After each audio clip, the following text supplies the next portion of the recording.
ಅಯೋಧ್ಯೆಯಲ್ಲಿ ಹೇಗಿತ್ತು ಜೀವನ? ಜೀವನ ಎನ್ನುವುದನ್ನು ನೀರಿಗೆ ಹೋಲಿಕೆ ಮಾಡಿಕೊಟ್ಟಿದ್ದಾರೆ. ಯಾವ ಕಾರಣದಿಂದ? ನೀರೊಂದು ಹೊರತೆ ರೂಪದಲ್ಲಿ ಕಾಣಿಸಿಕೊಂಡು ನದಿಯಾಗಿ ಅದೆಷ್ಟೋ ಸುತ್ತು ಬಳಸುಗಳನ್ನು ಬಳಿದು ಕೊನೆಗೆ ಸೇರುವುದು ಗಮ್ಯಸ್ಥಾನವನ್ನು. ಇದರ ಅರ್ಥ ಏನು? ಜೀವನವು ಹಾಗೆ. ಜೀವ ಎನ್ನುವುದು ಹುಟ್ಟಿ ಕೊನೆಗೆ ಜೀವನದ ಅದೆಷ್ಟೋ ಜೀವನದ ಮಜಲುಗಳನ್ನು ದಾಟಿ ಕೊನೆಗೆ ಗಮ್ಯಸ್ಥಾನವನ್ನೇ ಸೇರಬೇಕು. ನಮ್ಮ ಜೀವನವು ಹಾಗೆಯೇ ಇತ್ತು. ಅಯೋಧ್ಯೆಯಲ್ಲಿ ನಮ್ಮ ಜೀವನ ಹೇಗಿತ್ತು? ಒಬ್ಬನೇ ಅಪ್ಪ, 2 ತೊಟ್ಟಿಲುಗಳಿತ್ತು, 3 ಅಮ್ಮಂದಿರು, 4 ಮಕ್ಕಳು ನಾವು. ಇಂತಹ ದಿನದಂದು ರಾಮನಿಗೆ ಪಟ್ಟಾಭಿಷೇಕ ನಿರ್ಣಯಗೊಂಡಿತ್ತು. ಆದರೆ ಏನಾಯಿತು? ಕ್ಷಣದಲ್ಲೇ ಪಟ್ಟಾಭಿಷೇಕವು ತಪ್ಪಿ ವನವಾಸದ ದೀಕ್ಷೆಯನ್ನು ಹೊತ್ತು ನಾನು ಹೊರಟೆ. ನನ್ನನ್ನು ನನ್ನ ಪತಿ ಸೇವೆಗೆ ಕಾತರಳಾದಂತಹ ಜಾನಕಿಯನ್ನು, ನನ್ನ ಸೇವೆಗಾಗಿಯೇ ಬಂದ ಅನುಜನಾದ ಲಕ್ಷ್ಮಣನನ್ನು ಕೂಡಿಕೊಂಡು ಗುಹನ ಸಹಾಯದಿಂದಲೇ ನಾವು ಗಂಗೆಯನ್ನು ದಾಟಿದೆವು. ಅಲ್ಲಿಂದ ಮೊದಲ್ಗೊಂಡು ಭಾರದ್ವಾಜಾದಿ ಆಶ್ರಮಗಳನ್ನು ಪ್ರವೇಶ ಮಾಡಿ ಬಳಿಕ ಮುಂದುವರಿಯುತ್ತಾ ನಾವು ಸೇರಿದ್ದು ಚಿತ್ರಕೂಟವನ್ನು. ಚಿತ್ರಕೂಟದಲ್ಲಿ ಕೆಲವು ಸಮಯಗಳು ಇರುವ ಸಮಯಕ್ಕೆ ಅನುಜನಾದಂತಹ ಭರತನೇ ಬಂದ. ಅಣ್ಣ, ನೀನು ಪಟ್ಟವನ್ನೇರಬೇಕು ಎನ್ನುವ ಕಾಲಕ್ಕೆ ನಾನದನ್ನು ತಿರಸ್ಕರಿಸಿದ್ದಲ್ಲ, ನನ್ನ ಪಾದುಕೆಯನ್ನೇ ಅವನಿಗಿತ್ತು ಆಳ್ವಿಕೆಯನ್ನು ಮಾಡುವುದಕ್ಕೆ ಕಳಿಸಿಕೊಟ್ಟದ್ದು ಹೌದು. ಇನ್ನು ಚಿತ್ರಕೂಟದಲ್ಲೇ ಇದ್ರೆ ಅಯೋಧ್ಯೆಯಿಂದ ಇನ್ನೂ ಬರುವವರಿರಬಹುದು ಎನ್ನುವ ಕಾರಣದಿಂದಲೇ ಅಲ್ಲಿಂದ ಮುಂದುವರಿದು ನಾವು ದಂಡಕಾರಣ್ಯದ ಪಂಚವಟಿಯಲ್ಲಿರುವ ಕಾಲದಲ್ಲಿ ಅಗಸ್ತ್ಯ ಮುನಿಗಳ ಆಶೀರ್ವಾದವನ್ನೂ ಪಡೆದೆವು.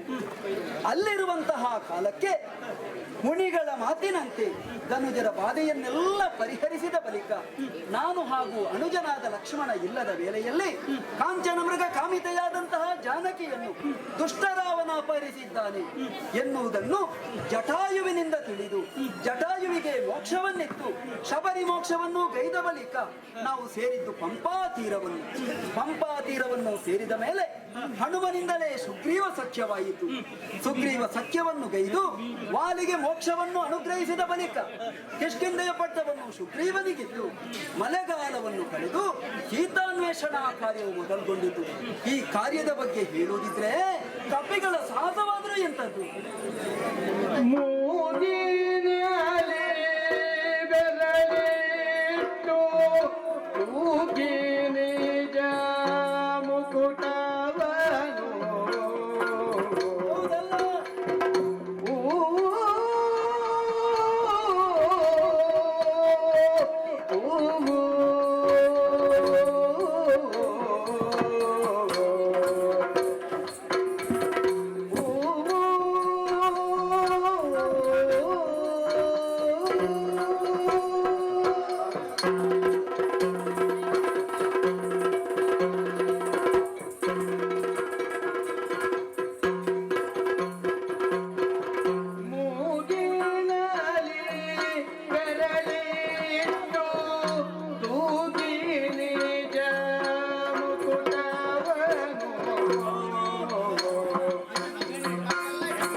ಲಂಕೆಯ ಅಶೋಕವನದಲ್ಲಿ ಸೀತಾದೇವಿ ಇದ್ದಾಳೆ ಎನ್ನುವ ವರ್ತಮಾನವನ್ನು ಹನುಮನೆ ತಿಳಿಸಿದ ಮೇಲೆ ಸೀತಾನ್ವೇಷಣೆಯ ಕಾರ್ಯಕ್ಕೆ ನಾವು ಮುಂದುವರಿಯಬೇಕಾದ ಅಗತ್ಯವಿರಲಿಲ್ಲ.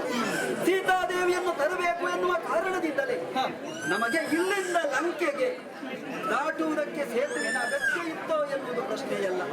ಆದರೆ ಸೇತುವೊಂದನ್ನು ನಿರ್ಮಾಣ ಮಾಡುವುದಕ್ಕೆ ಬೇಕಾಗಿ ಅದಷ್ಟು 77 ಕೋಟಿ ಕಪಿನಾಯಕರು 18 ಅರ್ಬುದ ವಾನರರನ್ನು ಸೇರಿಸಿಕೊಂಡು ನೀಲವಾದಂತಹ ಶತಯೋಜನ ವಿಸ್ತಾರವಾದ ಸೇತುವನ್ನು ಬಳಿತು.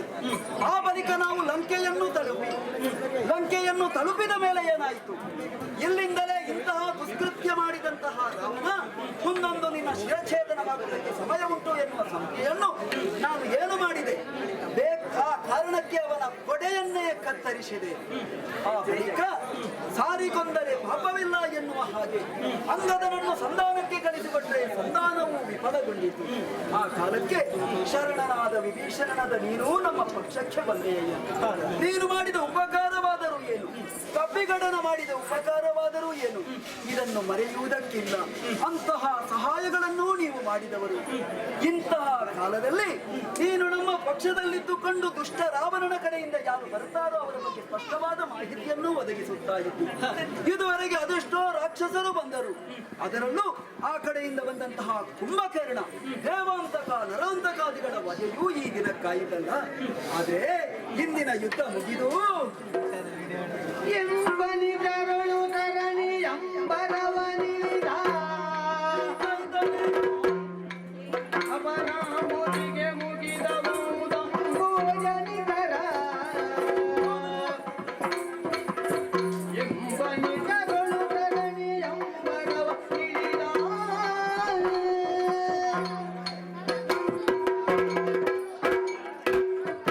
ವಿಭೀಷಣ, ಇಂದಿನ ಯುದ್ಧವು ಮುಕ್ತಾಯದ ಹಂತದಲ್ಲಿದೆ. ನಮ್ಮ ವಂಶದ ಪ್ರದೀಪನಾದಂತಹ ಭಗವಾನ್ ಸೂರ್ಯದೇವ ಪಡುಗಡಲನ್ನು ಸೇರುತ್ತಿದ್ದಾನೆ. ಅಂದರೆ ಇದು ವಿಶ್ರಾಂತಿಯ ಕಾಲ ಅಂತ ಅರ್ಥ. ನಾಳಿನ ಯುದ್ಧಕ್ಕೆ ನಮಗೆ ಹೊಸ ಉತ್ಸಾಹ ಬೇಕು. ಆ ಕಾರಣದಿಂದ ಇಂದಿನ ಯುದ್ಧದ ವಿರಾಮವನ್ನು ತೆಗೆದುಕೊಳ್ಳುತ್ತಾ ನಮ್ಮ ಬಿಡದಿಯನ್ನು ಸೇರಿಕೊಳ್ಳೋಣ.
ಬಂದಂತ ಕಾರ್ಯಗಳು ಅನೇಕವಿದೆ.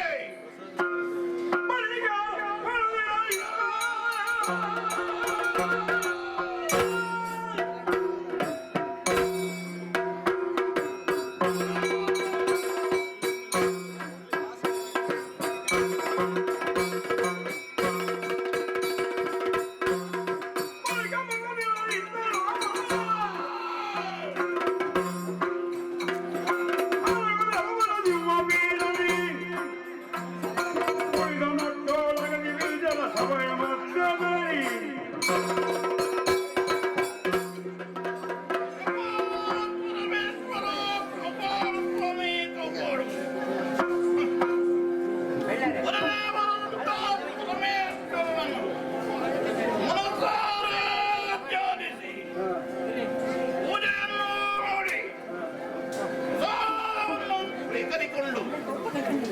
ಈ ಲಂಕೆಯ ಒಂದು ಬೆಟ್ಟವನ್ನು ಏರಿದ್ದೇನೆ.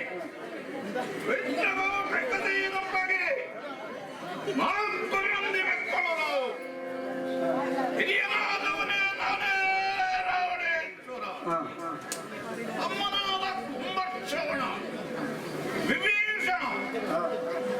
ನಾವು 3 ಮಂದಿಗೆ ಅಪ್ಪಳಾಗೆ ಪ್ರೀತಿಯ ತಂಗಿ ಶೂರ್ಪಣಖ ಎಂಬುವಳು. ಆದರೆ ನನ್ನ ದಿಗ್ವಿಜಯ ಕಾಲದಲ್ಲಿ ನನ್ನ ತಂಗಿಯ ಗಂಡನಾದ ರಾಘವನು ನನ್ನ ಕೈಯಿಂದಲೇ ಮೃತನಾದಂತ ವೇಳೆ ನನ್ನ ಅರಿತಂತ ನನ್ನ ತಂಗಿಯ ಕಣ್ಣೀರನ್ನು ಕಾಣಲು ಸಾಧ್ಯವಾದಂತ ನಾನು ಅವಳು ಯಾವತ್ತು ಸುಖದಿಂದ ಇರಬೇಕೆಂಬ ಉದ್ದೇಶದಿಂದ ಧನಪೂರ್ಣರು ಹಾಗೂ 14,000 ಮಾನವರನ್ನು ಅವಳ ರಕ್ಷಣೆಗೆ ಹೋಗಿ ಕಳ್ಳಕಾರಣ್ಯಕ್ಕೆ ಗಳಿಸಿಕೊಟ್ಟೆ. ಆದರೆ ಏನು ಮಾಡೋಣ ಹೇಳಿ, ಅಲ್ಲಿ ನಡೆದಂತ ವಿಚಾರವೇ ಬೇರೆ. ಅಯೋಧ್ಯೆಯ ದಶರಥನ ಮಕ್ಕಳಾದಂತ ರಾಮ ಲಕ್ಷ್ಮಣರು ತಂದೆಯ ಮಾತನ್ನು ಈಡೇರಿಸುವುದಕ್ಕಾಗಿ ರಾಮವನ್ನು ಸೇರಿದರಂತೆ. ರಾಮ ಲಕ್ಷ್ಮಣರು ನಮ್ಮದಾದಂತ ಮುಂಚೂಣಿಯನ್ನು ಪ್ರವೇಶಿಸಿದಾಗ ನಮ್ಮ ಪ್ರೀತಿಯ ತಂಗಿ ಶೂರ್ಪಣಖ ಅವಳನ್ನು ಕಂಡು ವಿಚಾರಿಸಿದಾಗ ಮಾತಿಗೆ ಮಾತು ಬೆಳೆದು ನಮ್ಮ ತಂಗಿಯ 3 ಹೊಲಗಳನ್ನೇ ಕತ್ತರಿಸಿ ಅಪಮಾನ ಮಾಡಿದರು. ಇದಕ್ಕೆ ಸರಿಯಾದ ಪ್ರತಿಕಾರವನ್ನು ಮಾಡಲು ತೀರ್ಮಾನಿಸಿಕೊಂಡು ಪಂಚವಟಿಗೆ ಹೋಗಿ ಆ ರಾಮನ ವರದಿಯಾದಂತ ಸೀತೆಯನ್ನು ಮಾವನಾಯ ಮಾರೀಚನ ಸಹಾಯದಿಂದ ಇಳತಂದು ಶೋಕವನ್ನಲ್ಲಿರಿಸಿದ್ದೇನೆ. ಇದನ್ನು ಅರಿದಂತ ರಾಮಲಕ್ಷ್ಮಣರು ಅತಿ ಸೇನೆಯನ್ನು ಸೇರಿಕೊಂಡು ವಿಶಾಲವಾದಂತ ಸರಪಳಿಯ ಸೇತುವೆಯನ್ನು ಬಗೆದು ನಮ್ಮದಾದಂತ ಲಂಕೆಯನ್ನೇ ಪ್ರವೇಶಿಸಿ ಯುದ್ಧವನ್ನೇ ಸಾರಿಬಿಟ್ಟ. ಯುದ್ಧಕ್ಕಾಗಿ ನನ್ನ ತಮ್ಮನಾದ ಕುಂಭಶ್ರವಣವನ್ನು ಎಬ್ಬಿಸಿ ಯುದ್ಧಕ್ಕೆ ಕರೆಸಿಕೊಟ್ಟೆ.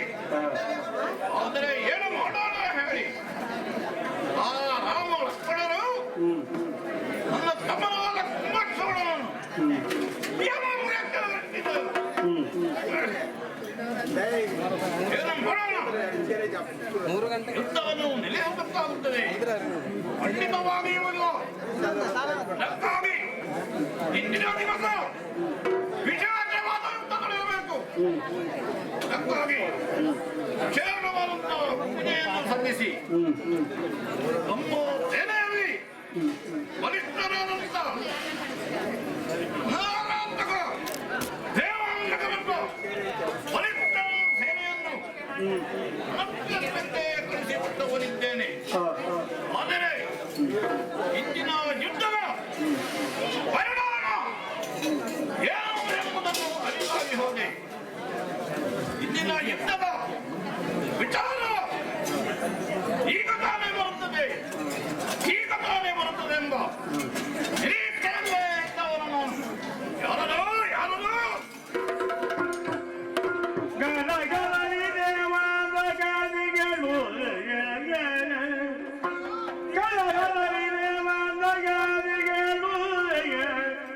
ಮಡಿದ ವೃತ್ತಾಂತಮೋ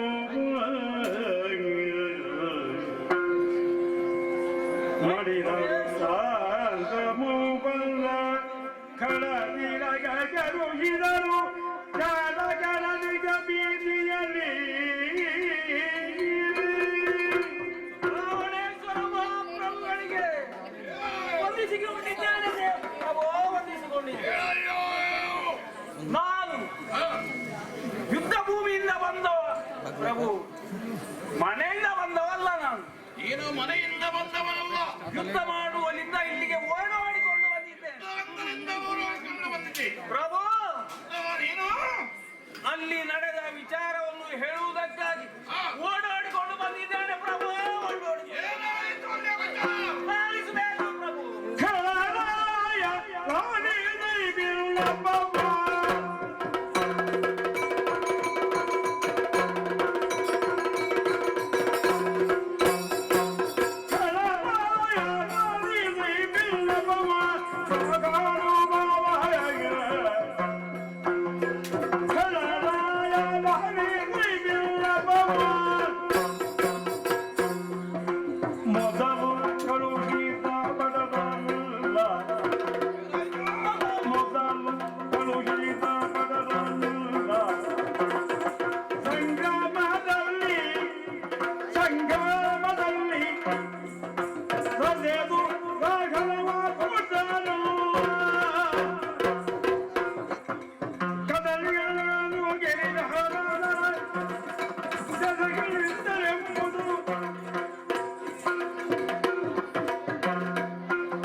ದಾನವರ ಸಂಖ್ಯೆ ಕಡಿಮೆ ಆಗುತ್ತಾ ಉಂಟು.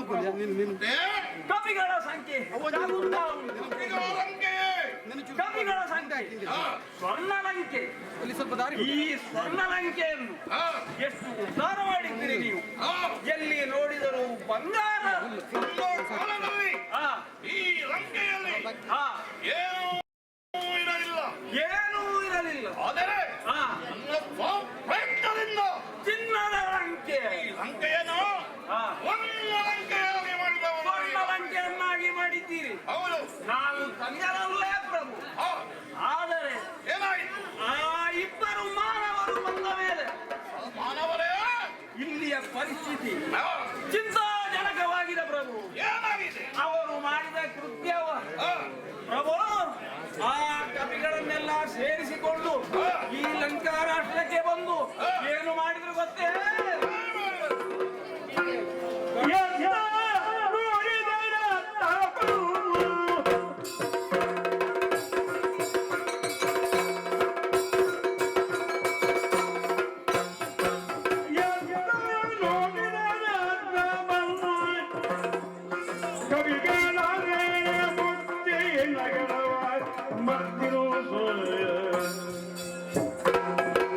ಚಿತ್ತವಿರಲು ಮತ್ತಗಳ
ಅಕ್ಷರ ಉಂಟು.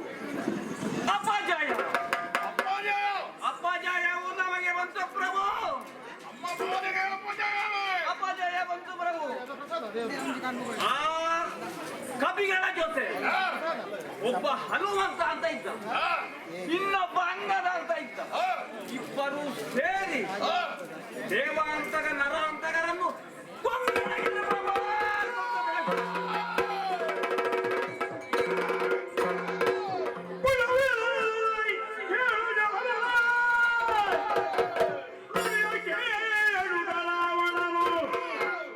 ಕೆಂಗಡಿಗಳನ್ನು ಕಂಗಳಲ್ಲಿ ಸೂದುತ್ತಾರೋ ಏಕತ್ತಿ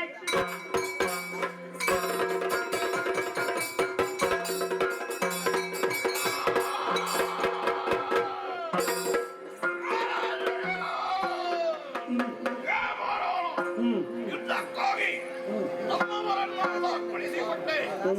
ಆದರೆ ನಮ್ಮ ತಾಯಿಗೆ ಜಯವನ್ನು ಖಂಡಿತವಾಗಿ ದೊರಕುವುದಿಲ್ಲ. ಅದಕ್ಕಾಗಿ ವರಿಷ್ಠರಾದಂತ ದೇವಾಂತಕರನ್ನು ಕಳಿಸಿಕೊಟ್ಟೆ. ಅವರನ್ನು ಹಾಗಿದ್ದರೆ ಇದಕ್ಕೆಲ್ಲ ಕಾರಣ ಆ ಮಗನ ಮನಲ್ಲವೇ?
ಮಾನವರು ಬಂದು ನೋಡಿದರೆ ಏನು ಮಾಡೋಣ ಹೇಳಿ ನಮ್ಮ ಈ ಲಂಕೆಗೆ ಬಂದು ವಿರೋಧಿ ವೀರರನ್ನು ಅವರ ಅಧಿಕಾರವನ್ನು ಸ್ಥಾಪಿಸುತ್ತಾರಂತಾದ್ರೆ ಇದಕ್ಕೆ ನಾನು ಸುಮ್ಮನೆ ಕುಳಿತುಕೊಳ್ಳೋದೆ.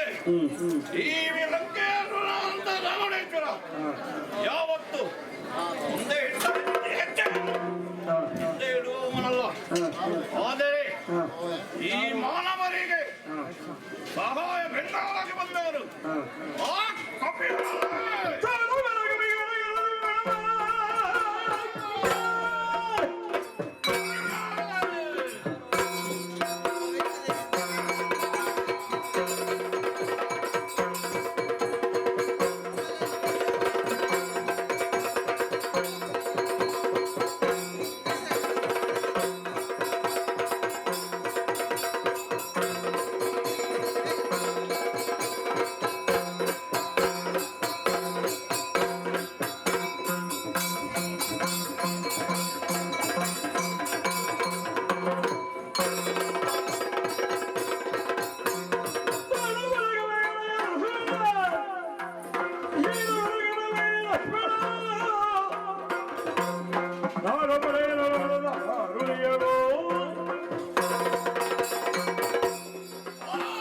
ಮಾನವರಿಗೆ ಬೆಂಗಾವಲಾಗಿ ಇದ್ದವರು ಆ ಕಪ್ಪಿಗಳು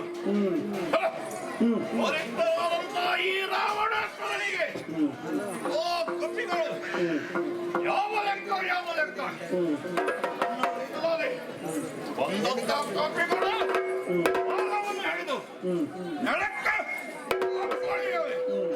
ಎತ್ತರ ನೋಡಿ ನಮ್ಮ ಪ್ರಾಣ ಬಿಡಬೇಕಾಗಿ ಅದಲ್ಲ ಬಂದವರು ಯಾರು ರಾಮಲಕ್ಷ್ಮಣರಲ್ಲ.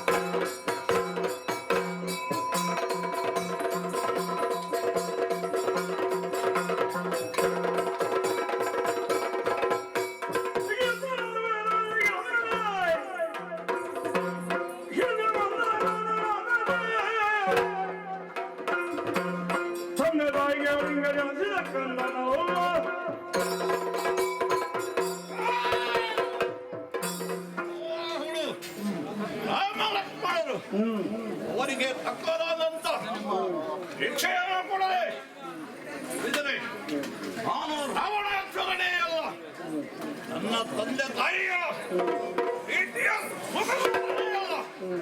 ಅದು ಮಾತ್ರವಲ್ಲ, ಆ ಪರಮೇಶ್ವರನ ಪರಮ ಭಕ್ತನಾನು. ಒಂದು ವೇಳೆ ಅವನಿಗೆ ತಕ್ಕ ಶಿಕ್ಷೆಯನ್ನು ಪಡೆದಿದ್ದರೆ ಅವನ ಭಕ್ತನೇ ನಾನು. ಆದ್ದರಿಂದ ಯಾವತ್ತೂ ಕೂಡ ಈ ಮೀಸೆ, ದಾನವ ಮೀಸೆ, ಅಸುರ ಕುಲದ ಮೀಸೆ, ಈ ಮೀಸೆ ಯಾವತ್ತಿದ್ದರೂ ಅದಕ್ಕೆ ಕೆಳಗೆ ಹೋಗುವುದಕ್ಕೆ ಸಾಧ್ಯವಿಲ್ಲ. ಅದು ಯಾವತ್ತಿದ್ದರೂ ಮೇಲೆ ಕೆಳಗೆ ಇರಲಿಕ್ಕೆ ಸಾಧ್ಯವಿಲ್ಲ. ಇದು ರಾವಣನ ಮೀಸೆ, ದಾನವ ಮೀಸೆ.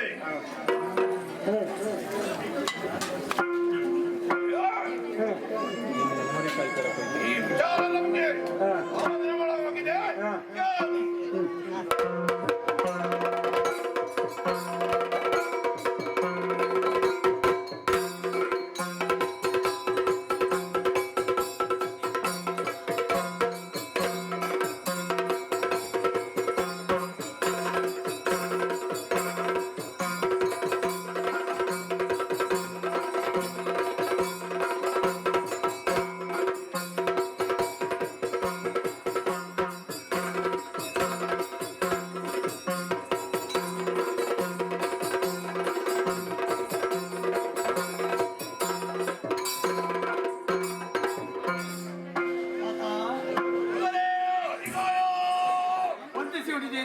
ಬದಲಾಗಿ ಪಾದಾರಣ್ಯಗಳಿಗೆ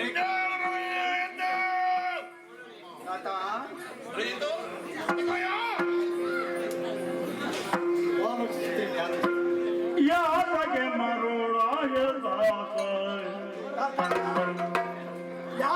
ಯಾರಿಗೆ ಮರುಳಾಯ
ಮರುಳಾಗಿ ಕಾತ ಯಾಕೆ ಈ ರೀತಿ ಆಯ್ತು?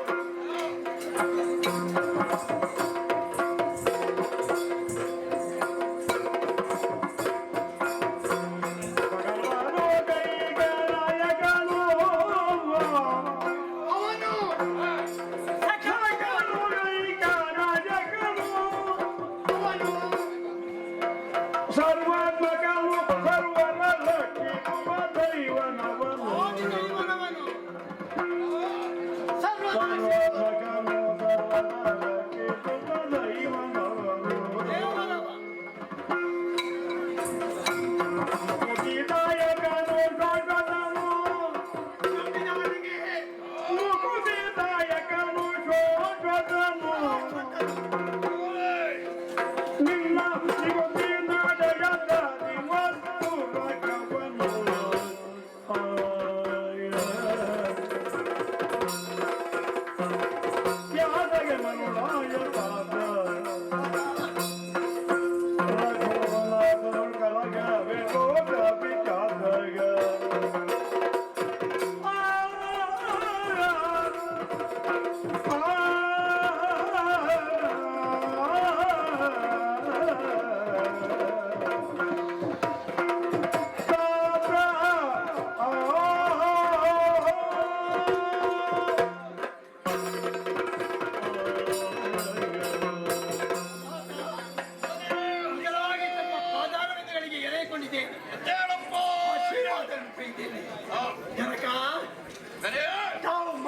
ಮಾಡುವಂತಹ ಈ ಕಾರ್ಯ ಆ, ಇದು ಯಾರ ಮೇಲೆ, ಯಾರೊಡನೆ, ಆ, ಯಾಕಾಗಿ, ಆ, ಮುಂದೆ ಪರಿಣಾಮ ಏನಾದೀತು, ಓ, ಇದನ್ನು ಬಂದವ ಯಾರು, ಆ, ಇದನ್ನೆಲ್ಲ ನಾನು ಕ್ಷಣ ಹೊತ್ತು ಆ. ಯೋಚಿಸಿ ಆಲೋಚಿಸಿ ವಿಮರ್ಶಿಸಿ ಆ. ತಮ್ಮಲ್ಲಿ ಹೇಳ್ತಾ ಇದ್ದೇನೆ.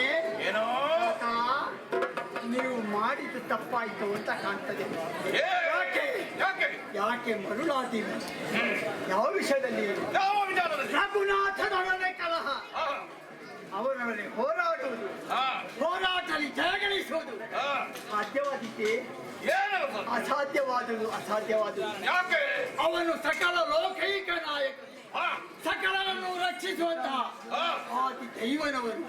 ಹಾಗಾದರೆ ಲೋಕ ವಂದಿತನಾದ, ಆ. ಲೋಕ ಪೂಜಕನಾದ ಆ. ಆ ರಾಮನೊಡನೆ ಆ. ಹೋರಾಡುವುದು ಆ, ಇದು ಒಳಿತಾಗಲಾರದು, ಆ, ನ್ಯಾಯ ಸಮ್ಮತವಾಗಲಾರದು. ಆ, ಆತ, ಏನೋ ಈವರೆಗೆ ನಮ್ಮಲ್ಲಿ ಪರಾಕ್ರಮಿಗಳು ಇರಲಿಲ್ಲವೇ? ಆ, ರಾಮನೊಡನೆ ಹೋರಾಡುವುದಕ್ಕೆ ಆ, ಮುಂದುವರಿಯದವರು ಇರಲಿಲ್ಲವೇ? ಆ. ಕಡುಗಲಿ ಕರ ಕಳುಗಲಿ ಕರನಲ್ಲಿ ಪೋದ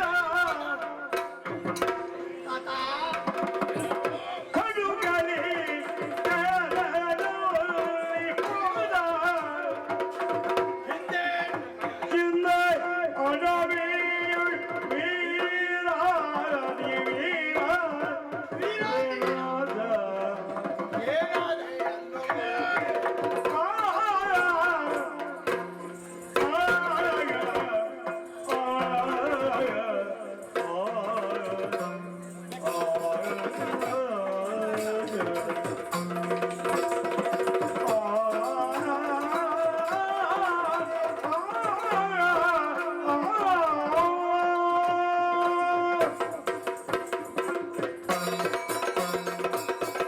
ಏನಾದರೂ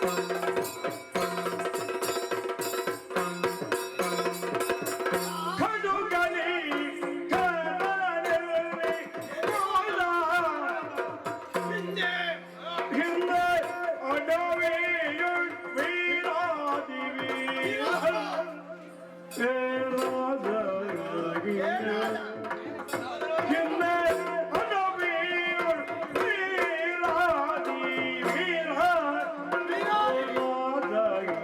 ಏನಾದ ಕಡುಗಲಿ ಕರನಲ್ಲಿ ಪೋದ ಹಿಂದೆ ಅಡವಿಯುಳ್ ವೀರಾದಿ ವೀರರೆ ಮಾದ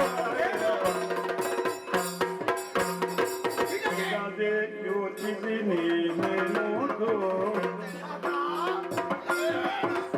ಇದೇ ಯೋಚಿಸಿ ನೀನೆ ನೋಡು ನೀನೆ ನೋಡು ನೀನೆ ನೋಡು ಆಲೋಚನೆ ಮಾಡು. ಬಿಡದೆ ಯೋಚಿಸಿ ನೀನೆ ನೋಡು ಜಗದೊಡೆಯ ರಾಮನ ಕೆಳಕಲು ಬಂತು ಕೇಳು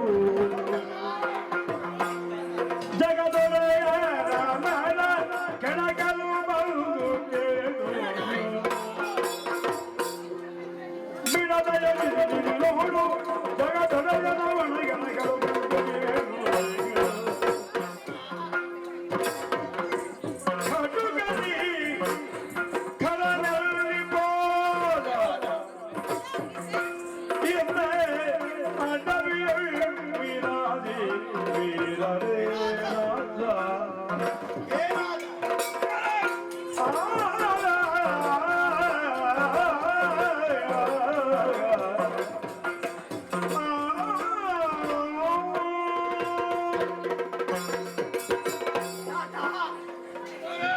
ನಿಮ್ಮ ಕಂದನಾಗಿ ಆ, ಲಂಕೆಯ ಯುವರಾಜನಾಗಿ ಆ, ನಾನು ಮನಸ್ಸಿನಲ್ಲಿ ಹುಟ್ಟಿಕೊಂಡಂತ ಆ. ವಿಚಾರ ವಿಮರ್ಶೆಗಳನ್ನು ಆ. ನಿನ್ನಲ್ಲಿ ಭಿನ್ನಯಿಸಿಕೊಳ್ಳುತ್ತಿದ್ದೇನೆ. ಆ, ತಾತ, ಮತ್ತೊಮ್ಮೆ ಪಾದ ಕೆಳಗಿದ್ದೇನೆ. ಯಾ, ನಮ್ಮಲ್ಲಿ ವೀರಾದಿ ವೀರರು ಆ, ಇರಲಿಲ್ಲವೇ ತಾತ?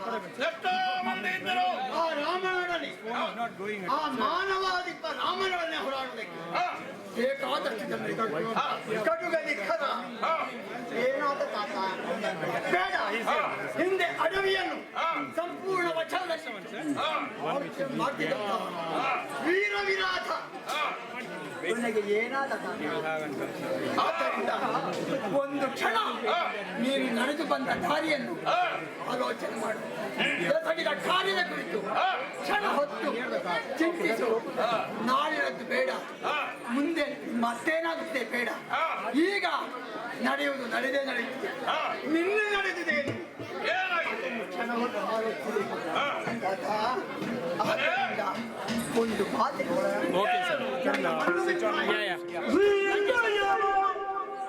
ರಘುವರನಿಗಿಂದು ಸೀತೆಯನ್ನು ರಘುವರನಿಗಿಂದು ಶ್ರೀರಾಮನಿಗಿತ್ತು ಅನುಜಾತನ ವಿಭೀಷಣನ ಸಂಪೀಡಿಯನಿ ಕರೆದು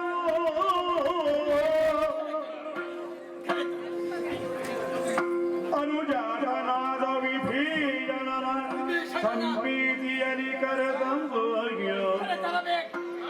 ರಾಜವ ಆಳುವುದು ಸುಗದಿ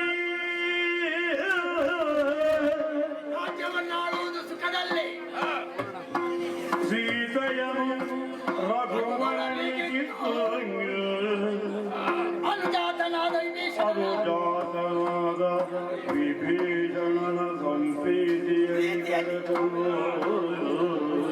ಶ್ರೀನಿವಾಸರೇಸಿ ನೀ ರಾಜ್ಯವನ್ನಾಳುವುದು ಸುಖದಿ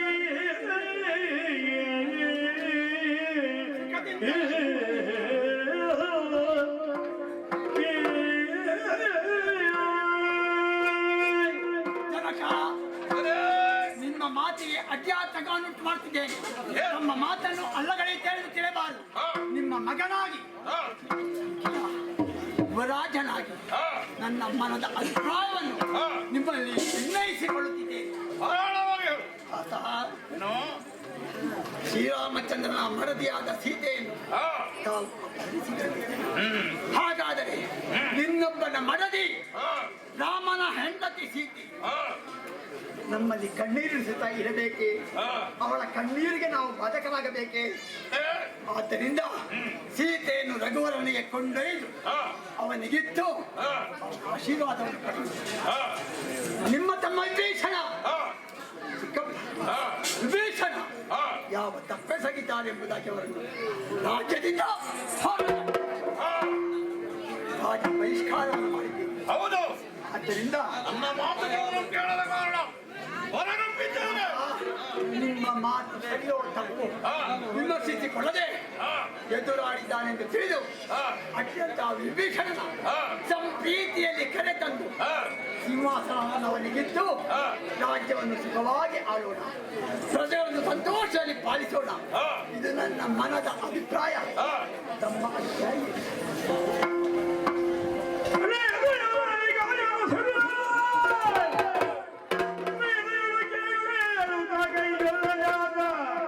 ಅದಿಗದಿಗೊಂಡು ನುಡಿದನು ಮಗನಿಗುತ್ತರವ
ತಂಗಿಗೆ ಮಾಡಿದ ಅವರನ್ನ ಸೇಡಿಗಾಗಿ ಅವಳನ್ನು ಕರೆದವನು ನಾನು. ಆದ್ದರಿಂದ ಅವಳನ್ನು ಬಿಟ್ಟು ಕೂಡ ವಿಚಾರವಿಲ್ಲ. ಮತ್ತೆ ತಮ್ಮನ ವಿಚಾರ, ಅವ ನನ್ನ ಮಾತಿಗೆ ಎದುರು ನಿಂತ ಕಾರಣವೇ ಅವನಿದ್ದಾನು ನಂಬಿದ್ದೇನೆ. ಅವನನ್ನು ಕರೆದರು ಅಗತ್ಯವಿಲ್ಲ. ಆದ್ದರಿಂದಲೇ ಈ ರಾವಣೇಶ್ವರ ಒಂದು ಹೆಜ್ಜೆ ಮುಂದೆ ಇಟ್ಟಂತಾದರೆ ಇಂದ್ರಿಗೆ ಪುನಃ ಹಿಂದೆ ಇಡುವವನಲ್ಲ. ಆದರೆ ನನಗೆ ಕಡೆಯದಾಗಿ ಹೇಳುತ್ತೇನೆ, ನಿನ್ನ ನಿರ್ಧಾರ ಇದುವೇ ಆಗಿದ್ದೆ. ಆ ಭೀಷಣ ಕಥೆ ನಿನಗೂ ಆದಿದ್ದು. ಆದ್ದರಿಂದ ನೀನು ಹೇಳಿದಾಗೆ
ಸೀತೆಯನ್ನು ರಾಮನಿಗೆ ಕೊಟ್ಟು ಅವಳ ಚರಣಾರವಿಂದಕ್ಕೆ ಹೊಂದಿಸುವುದಕ್ಕಾಗಿ ಈ ದಾನವಾದ ರಾವಣೇಶ್ವರಲ್ಲಿ ಹೇಳುತ್ತಾ ಇದೆಯಲ್ಲ, ನಿಮಗೆ ನಾಚಿಕೆಯಾಗುವುದಿಲ್ಲವೇ?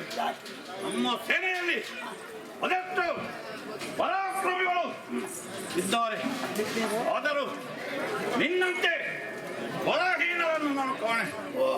ಆದ್ದರಿಂದ ಈ ಫಲ ಇದ್ದ ಕಾರಣ ಈ ಮಾತುಗಳನ್ನು ನೀನು ಆಡಿದ್ದೀಯ. ಅದರಿಂದ ಹೇಳ್ತಾ ಇದ್ದೇನೆ, ಆ ಸೀತೆಯನ್ನು ಯಾವತ್ತು ರಾಮನಿಗೆ ಕೊಡಲಾರೆ. ಹೌದೇ, ನಿಮ್ಮ ನಿರ್ಧಾರ ಇದು ಸಿದ್ಧವಾಗಿದೆ. ನನ್ನ ನಿರ್ಧಾರ ಇದುವೇ.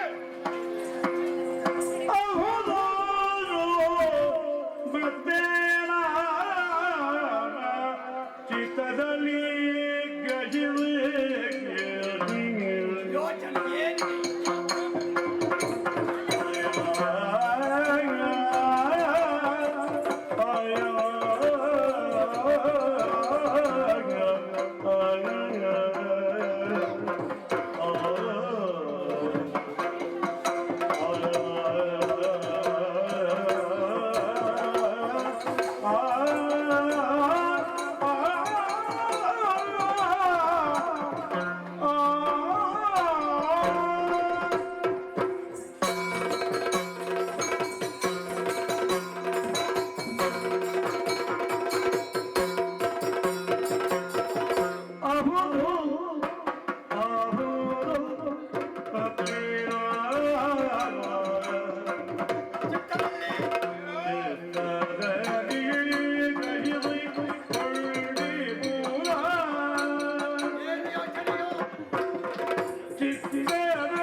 ನಾನು ಯೋಚಿಸಬೇಕಾಗಿದೆ. ಈ ಕನಕಲಂಕೆಯ ಸಾರ್ವಭೌಮ ಮುಂದೆ ನಾನಾಗೋ ಪ್ರಜಾ ರಕ್ಷಕನಾಗಿ, ಪ್ರಜಾ ಉತ್ತಮನಾಗಿ ನಾನು ಬದುಕಬೇಕಾದರೆ ಏನು ನನ್ನ ತಂದೆಯಾಡಿದ ಮಾತು ಎಷ್ಟು ಇದೆಂದೇ ನಾನು ಆಲೋಚಿಸಬೇಕಾಗಿದೆ. ಹೌದು, ನನ್ನ ತಂದೆ ಏನು ಆಲೋಚನೆ ಮಾಡಿದ್ದಾರೋ ಸೀತೆಯನ್ನು ಯಾಕಾಗಿ ಅಪ್ಪಳಿಸಿದರು? ಯಾಕಾಗಿ ನನ್ನ ಚಿಕ್ಕಪ್ಪ ವಿಭೀಷಣ ಹೊರ ಕಟ್ಟಿದರು? ಯಾವ ಕಾರಣಕ್ಕೆ ರಾಮನ ಮೇಲೆ ಪಂಚಾಘೋಷವಾಗಿ ಸಮರವನ್ನು ಸಾಧಿಸಿದ್ದಾರೆ? ನಾನಲ್ಲಿ ಅವರ ಅಂತರಾತ್ಮ ಹೇಗಿದೆ? ಲಂಕಾಧಿಪತಿಯಾದ ರಾವಣೇಶ್ವರನ ಯೋಚನೆ ಏನು ತಿಳಿದುಕೊಳ್ಳುವುದಕ್ಕೆ ಅಸಾಧ್ಯವಾಗಿದೆ. ಆದರೂ ಅವರ ಮಗನಾಗಿ ಲಂಕೆಯ ಯುವರಾಜನಾಗಿ ನಾನು ಯೋಚಿಸಿ ತೀರ್ಮಾನಿಸಿ ಒಂದೇ ಒಂದು ನಿರ್ಧಾರ ಮಾಡುತ್ತಿದ್ದೇನೆ.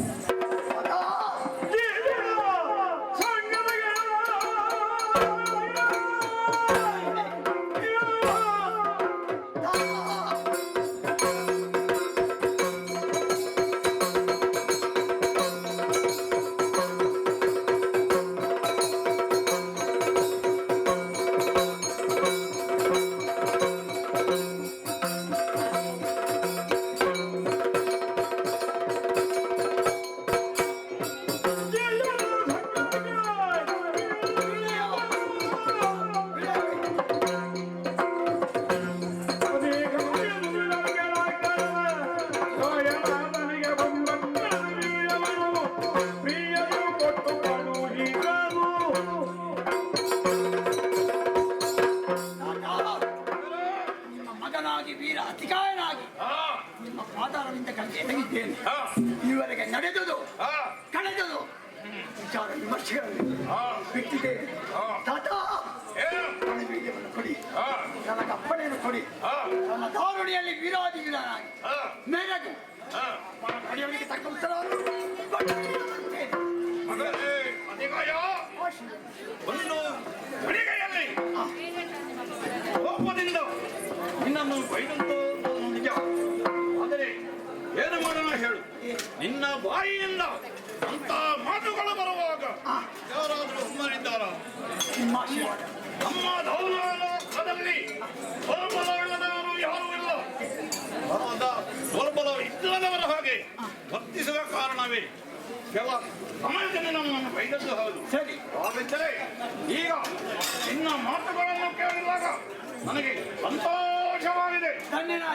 ದಂಡಕ್ಕೆ ಹೋಗಿ ನೀನು ಅವರಲ್ಲಿ ಆಧಾರ ಎಂಬ ಭರವಸೆ ನನ್ನಲ್ಲಿದೆ. ಸರಿ, ಅದಕ್ಕಾಗಿ ಈಗ ಬಂಗಾರದ ಪಟ್ಟಣದಲ್ಲಿ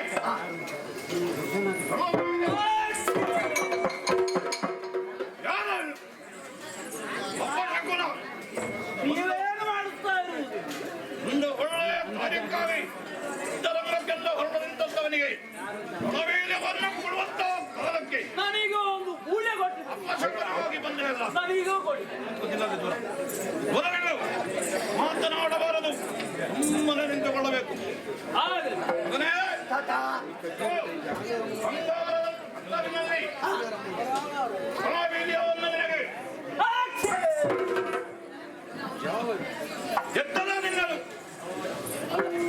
ನನಗೆ ನಿನ್ನೆ ಮಾತ್ರ ಅಲ್ಲ, ನಿನ್ನ ಅವಸ್ಥೆ ಏನು ಹೇಳು? ಒಂದು ಕನಸು ಕಂಡದ್ದನ್ನು ಏನು ಈ ಕನಸು ನಿನಗೆ ಮಾತನಾಡಬಾರದು.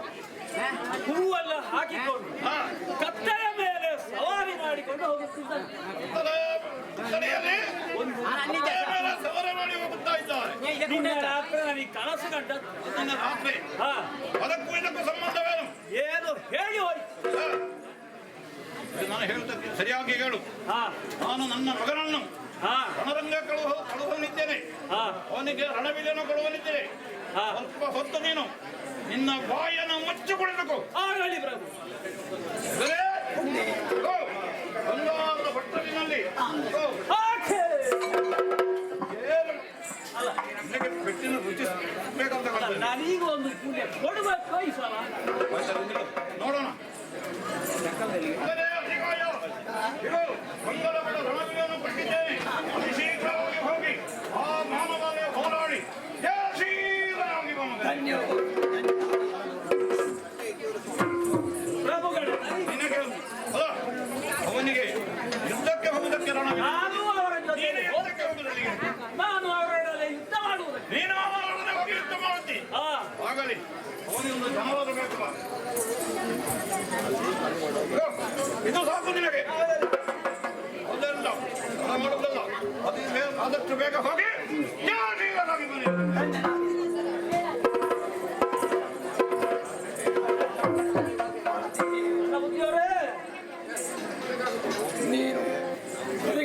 ಆಶೀರ್ವಾದವನ್ನು ಪಡೆಯುತ್ತೇನೆ. ನಮ್ಮ ಜೊತೆಯಲ್ಲಿ ಬರುವುದಕ್ಕೆ ಸಿದ್ಧನಾಗಿ ಹೌದು. ಆಲೋಚನೆ ಬೇಕಾಗಿಲ್ಲ. ನಾನು ರಥದಲ್ಲಿ ಹೇಳಿ ಆಯ್ದರೋಡು ಆಲ್ತೇನೆ. ನನ್ನ ಜೊತೆಯಲ್ಲಿ ಆಗಲಿ ಪ್ರಭು.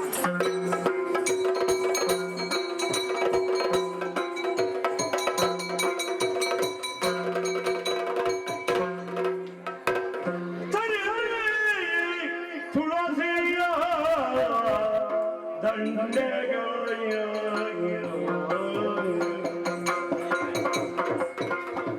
ಬರಿಸಿ ತುಳಸಿಯ ದಂಡೆಗಳ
ತದನಂತರ ಆಚಾರ್ಯ ದೇವರು. ಆದ್ದರಿಂದ ಮಾತೆಯ ಹರಿದಾವರಿಗೆ ಹೋಗಿ ಎರಗಿ ತುಳಸಿಯ ಮಾಲೆಯನ್ನು ಕೊಟ್ಟಂತಹ ತಾಯಿಯನ್ನು ಅವರಿಂದ ಆಶೀರ್ವಾದವನ್ನು ಪಡೆದು ತುಳಸಿಯ ಮಾಲೆಯನ್ನು ಕುತ್ತಿಗೆಯಲ್ಲಿಟ್ಟು ಅವರ ಪಾದಕ್ಕೆ ಮತ್ತೆ ಎರಗಿದೆ ಮನೆಗೆ ಧರಿಸಿದೆ. ನಾಮವನ್ನು ಧರಿಸಾಯಿತು. ತಾಯಿಯ ಆಶೀರ್ವಾದ ಪಡೆದಾಯಿತು. ಆಲೋಚನೆ ಮಾಡುವುದಲ್ಲ. ಲಂಕೆಯ ವೀರಾದಿ ವೀರನಾಗಿ ಬೆಳೆಯುವುದಕ್ಕೆ ಕ್ಷಣ ಮಾತ್ರದಲ್ಲಿ ರಣಧಾರಣೆಯನ್ನು ಸೇರುವುದಕ್ಕೆ ರಾವಣನೇ ಹೋರಾಡುವುದಕ್ಕೆ ಆ ಸಮೇತ ಆಗಿ ಹೋಗುತ್ತೇನೆ.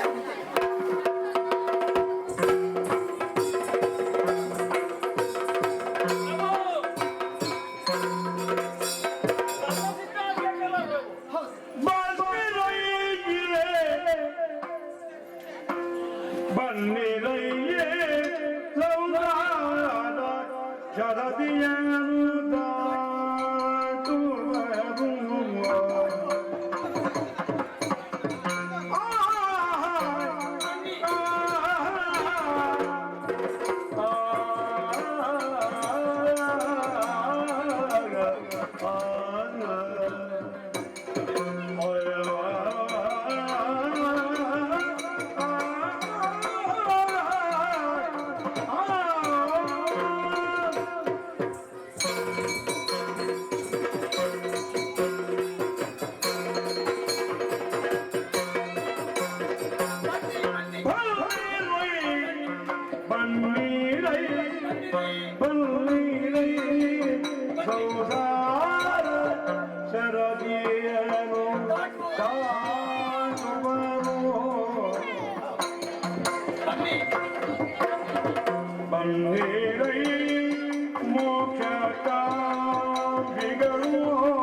ಇರುವುದಕ್ಕೆಲ್ಲ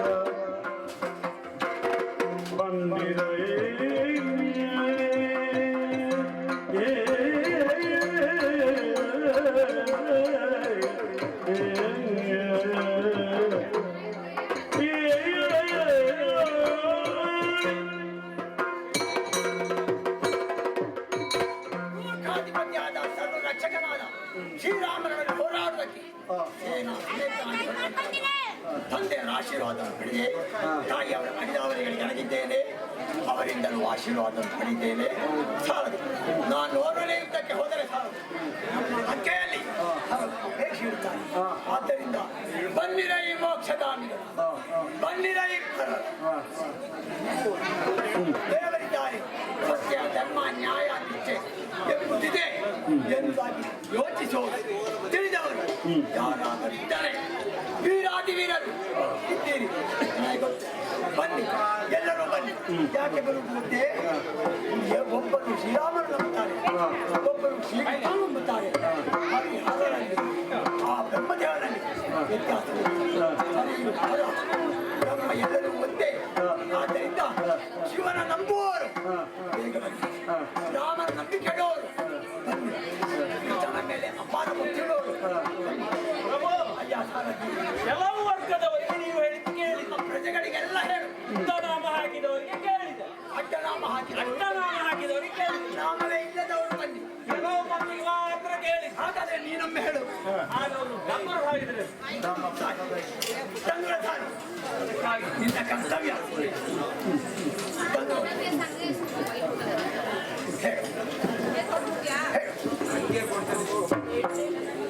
ಡಂಗುರವ ಸಾರುವೆವ, ಡಂಗುರವ ಸಾರುವೆವ, ಸಾರುವೆವ, ಸಾರುವೆವ, ಸಾರು.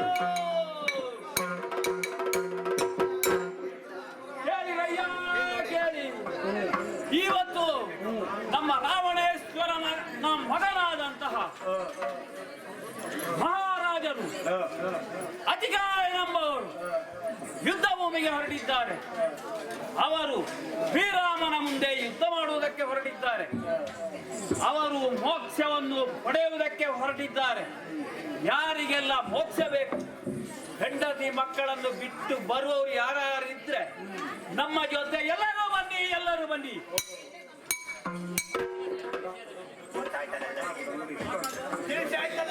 ಎಲ್ಲರಿಗೂ ತಿಳಿಸಿ.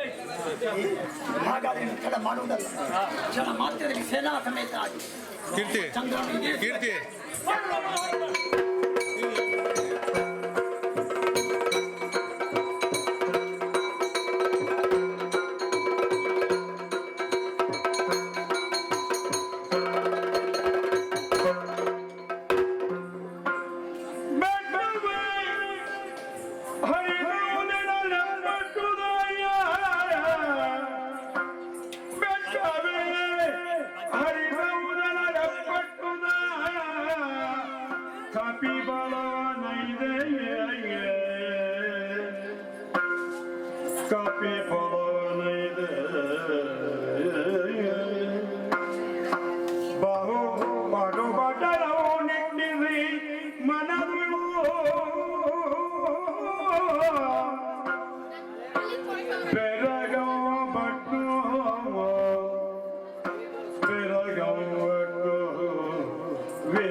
ವಿಭೀಷಣ ನೋಡೆಂದ ಅವನಿಪತಿ ತಿಲಕೋ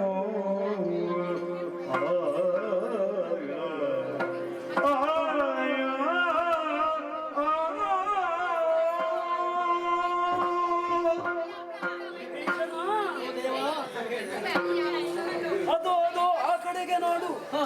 ಎರಡು ವಿಪರ್ಯಾಸವನ್ನು ಕಾಣುತ್ತಾ ಇದ್ದೇವೆ. ರಾಮ ರಾವಣನ ಸಂಗ್ರಾಮವು ಮೊದಲುಗೊಂಡು ಅದೆಷ್ಟೋ ರಾಕ್ಷಸರು ನಮ್ಮೊಂದಿಗೆ ಬಂದು ಹೋರಾಟವನ್ನು ಮಾಡಿದರು, ಅದೆಷ್ಟೋ ಮಂದಿ ಹತರಾಗಿ ಹೋದರು. ಆದರೆ ಈಗ ಆಶ್ಚರ್ಯ ಕಾಣುತ್ತಾ ಉಂಟು. ಬೋರ್ಗರೆವ ಸಾಗರೋಪಾದಿಯಲ್ಲೇ ಸೇರಿ ನಮ್ಮ ಕಡೆಗೆ ಬರ್ತಾ ಉಂಟು. ಅದರಲ್ಲೂ ನೀನು ಸೂಕ್ಷ್ಮವನ್ನು ಗಮನಿಸಬೇಕು. ಅತ್ತ ಕಡೆ ನೋಡಿದಿ ಅಂತಾದ್ರೆ ಏನು ಆಶ್ಚರ್ಯವನ್ನು ಕಾಣುತ್ತಾ ಇದ್ದೇನೆ. ಏನದು? ಈಗ ನಾವು ಪೇಳೆಯ ವಿಭೀಷಣ ಗಣಿರು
ಶರಣ ಶ್ರೇಷ್ಠ ವಿಭೀಷಣನೇ, ಅದೆಷ್ಟೋ ಬರುವಂತಹ ರಾಕ್ಷಸ ಸೇನೆಯ ಮಧ್ಯದಲ್ಲಿ ಒಬ್ಬಾತ ನಮ್ಮ ಕಡೆಗೆ ಧಾವಿಸಿ ಬರುತ್ತಾ ಇದ್ದಾರೆ.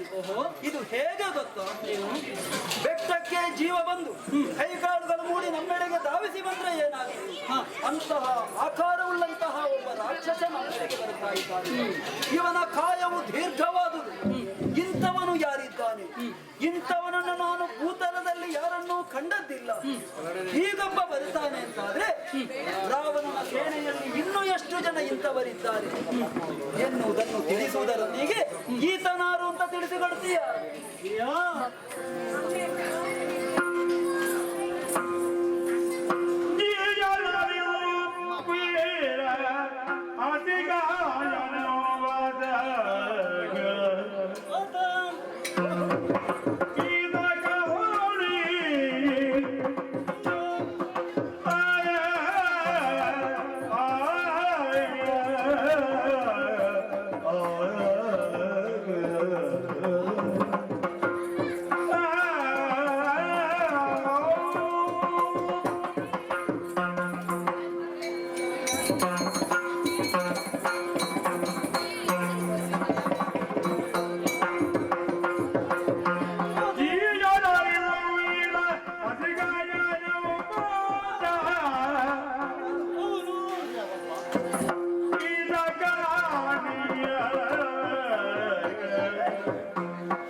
ಹೌದು, ಸದಾದೂರಲ್ಲಿ ಬಲೋಧೀರನಾದಂತಹ ಒಬ್ಬ ಯುದ್ಧಾಕಾಂಕ್ಷಿ ಬರ್ತಾ ಇದ್ದಾನೆ. ನಿಜ. ಹಿಂದೆ ರಾವಣನು ದಿಗ್ಗಜವನ್ನು ಸಾಧಿಸಿ ನಾನಾ ದೇಶದಿಂದ ಕಪ್ಪಗಾಣಿಕೆಗಳನ್ನು ಪಡೆದವನು. ಹಾಗೆ ಹೋಗುತ್ತಾ ಅಲ್ಲಿರುವ ಹೆಂಗಳನ್ನೆಲ್ಲ ಸೆಳೆದೊಯ್ದ. ಹಾಗೆ ಸೆಳೆಯುವ ವೇಳೆಯಲ್ಲಿ ಧಾನ್ಯ ಮಾಲಿನಿ ಎಂಬವಳನ್ನು ಸೆಳೆದೊಯ್ದ. ಹಾಗೆ ಧಾನ್ಯ ಮಾಲಿನಿ ಎಂಬವಳಲ್ಲಿ ಹುಟ್ಟಿದಾತ ಈತ ಕಾಮಳೇಶ್ವರನ ಎರಡನೇ ಪುತ್ರನಾಗಿದ್ದಾನೆ. ಮೊದಲನೆಯ ಇಂದ್ರಜಿತ್ತು, ಇವ ಎರಡನೆಯವನಾಗಿದ್ದಾನೆ. ಇವನ ಹೆಸರೇ ಸೂಚಿಸುವಂತೆ ಇವ ಅತಿಕಾಯ ಎಂಬ ದೀರ್ಘದೇಹಿ. ಮೊದಲನೆಯವನು ಇಂದ್ರಜಿತು ಎನ್ನುವ ಹಾಗೆ ಹೇಳುತ್ತಾ ಇತ್ತು. ಇಂದ್ರಜಿತು ರಾವಣನ ಹಾಗೆ ದುಷ್ಟನಿದ್ದಾನೆ. ಈಗ ಬರುತ್ತಿರುವವನು ದುಷ್ಟನೇ ಆಗಿರಬೇಕಲ್ಲ. ಅವನು ಬಲು ದುಷ್ಟನಿದ್ದಾನೆ, ಬಲು ಕಪಟಿಯಾಗಿದ್ದಾನೆ. ಹೌದು, ಮೋಸಗಾರ, ವಂಚನೆಗಾರ, ಮಾಯಾವಿಯಾಗಿದ್ದಾನೆ. ಆದರೆ ಈತ ಪರಮ ವೈಷ್ಣವನಾಗಿದ್ದಾನೆ. ನಾವೆನಿಸಿದಂತೆ ನಿಮ್ಮಪ್ಪ ಕುಕ್ಕೈದಲ್ಲ ಹೋಗು ಮತ್ತೆ ಯಾರು? ಈಗ ಹೇಗಿದ್ದಾನೆ ಮತ್ತೆ? ವಾಯುಜಾತನನೊಂದು ಕಟ್ಟಿದ ಗಣದಮ್ಮ ಈಗಗ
ವಾಯುಜಾತನನು ಕಟ್ಟಿದ ತಮ್ಮ ಇದು ಕಣಿ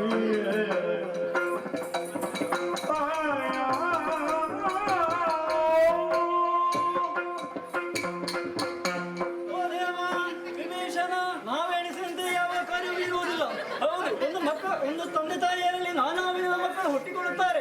ನಿಜ, ಒಂದು ಕೈಯಲ್ಲಿ 5 ಮರಳು 5 ರೀತಿಯಾಗಿದೆ. ಖಂಡಿತ ಒಂದು ತಂದೆ ತಾಯಿಗೆ ಹುಟ್ಟಿಕೊಳ್ಳುವಂತಹ ಮಕ್ಕಳು ಬೇರೆ ಬೇರೆ ಸ್ವಭಾವದಲ್ಲಿರುತ್ತಾರೆ. ಹೀಗಿರುವಾಗ ಎರಡನೇ ಸುಪುತ್ರನಾಗಿ ಹುಟ್ಟಿದಂತಹ ಈತ ಅತಿಕಾಯನೆಂಬುವನು ಇವನು ಪರಮ ವೈಷ್ಣವನಾಗಿದ್ದಾನೆ. ಅದು ಅಲ್ಲದೆ ಹಿಂದೆ ನಮ್ಮ ವಾಯುಜಾತನನ್ನು ಭವನದಲ್ಲಿ ಕಟ್ಟಿ ಹಾಕಿ ಬಂಧಿಸಿದಂತ ಆತನ ತಮ್ಮನಾಗಿದ್ದಾನೆ ಇವ. ಹೀಗಿರುವಾಗ ಅವ ಕೇವಲ ದುಷ್ಟ ಕೂಳ ಎಂಬುದಾಗಿ ಅವನು ಸಂಬೋಧಿಸಬಾರದು. ಪರಮ ವೈಷ್ಣವನಿದ್ದಾನೆ, ವೀರನಿದ್ದಾನೆ, ಗಂಭೀರನಿದ್ದಾನೆ. ಬಂದವನ ಹೆಸರು ಅತಿಕಾಯನೆಂದು, ವೈಷ್ಣವನಿದ್ದಾನೆ, ಭಕ್ತನಿದ್ದಾನೆ ಎನ್ನುವ ಮಾತನ್ನಾಡುತ್ತಾ ಇದ್ದೀರಿ. ಆದರೆ ಒಂದು ಮಾತನ್ನು ತಾವಾಡಿದೆ. ಹಿಂದೆ ಇವನ ಅಣ್ಣನಾದಂತಹ ಇಂದ್ರಜಿತು ನಮ್ಮ ಹನುಮನನ್ನು ಕಟ್ಟಿದವನಿದ್ದಾನೆ ಎನ್ನುವ ಹಾಗೆ ಆ ಮಾತನ್ನು ಕೇಳಿದ್ದೇ ತಡ ನಮ್ಮ ಕಪಿಪಾಳಯದಲ್ಲಿ ಉತ್ಸಾಹ ಉಂಟು. ಸುಗ್ರೀವನಂತೂ ವೀರಾವೇಶದಿಂದ ಇದ್ದಾನೆ. ತಡ ಯಾಕೆ? ಅಂತೆ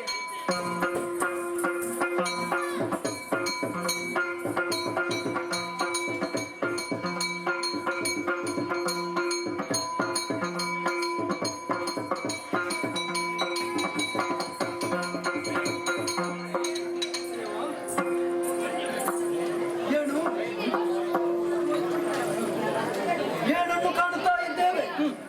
ನಮ್ಮಿಂದಲೇ ಅಜ್ಞಾತರಾಗಿ ಹೋದಂತಹ ಸುಗ್ರೀವಾದಿ ಅಂಗದರು ಎಲ್ಲರೂ ಮಳೆಯುವಂತಹ ವಾರ್ತೆಯನ್ನು ಕೇಳುತ್ತಾ ಇದ್ದೇವೆ. ಹಾಗಿದ್ರೆ ಇದರ ಅರ್ಥ ಏನು? ಅಂತ ಪರಾಕ್ರಮಿ ಏನು ಪರಾಕ್ರಮಿ ಈತ, ರಣವೀರನು. ಹೌದೇ? ಬಂದ ಅಧಿಕಾಯ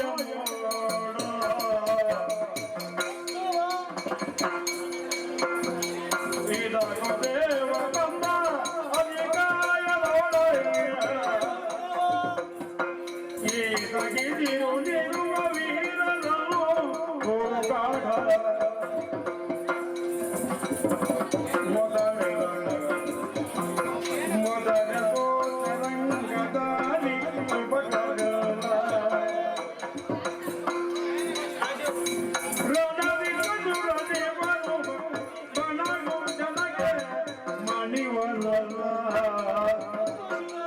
ಇದಕ್ಕೂ ದೇವ ಬಂದ ಅಧಿಕಾಯನೋಡ ಇದಕ್ಕೂ ದೇವ. ಓ ಜಗನ್ನಾಥ, ವಿಭೀಷಣ ದೂರವನ್ನೆಲ್ಲ ಬಿಟ್ಟು ಉಪಾಧಿಯಲ್ಲಿ ನಡೆಯುತ್ತಾ ಬರುತ್ತಿರುವಂತಹ ಸೈನ್ಯವನ್ನು ನಾವು ನೋಡಿದ್ದೇವೆ.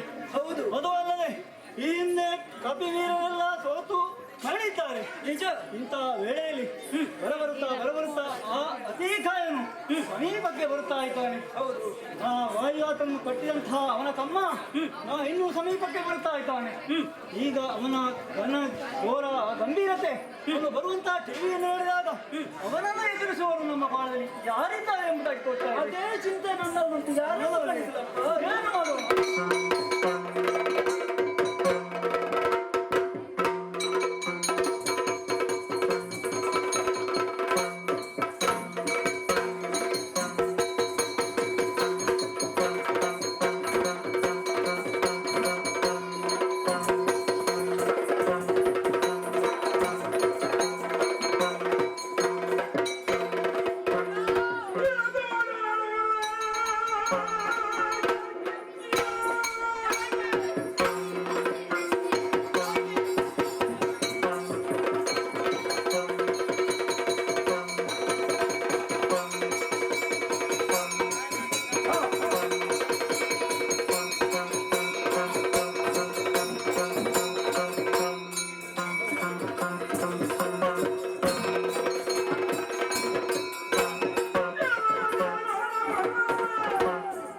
ಪಾದಪದ್ಮಗಳಿಗೆ ಬಂಧಿಸಿಕೊಂಡಿದ್ದೇನೆ. ಈ ವಿಭೀಷಣ ಹೇಳಿದ ಮಾತುಗಳನ್ನು ಕೇಳಿ ನೀವೇನು ತುತ್ತಿಸಬೇಕಾದ ಅಗತ್ಯ ಇಲ್ಲ. ಆ ದೈತ್ಯ ಎಷ್ಟೇ ಆಗಲಿ ಅವನನ್ನು ಹೊಗಳಬೇಕಾದ ಅಗತ್ಯ ಇಲ್ಲ. ಆದ್ದರಿಂದ ನನಗೆ ಅಪ್ಪಣೆಯನ್ನು ಕೊಡು, ನಾನು ಹೋಗಿ ಬರ್ತೇನೆ. ಲಕ್ಷ್ಮಣ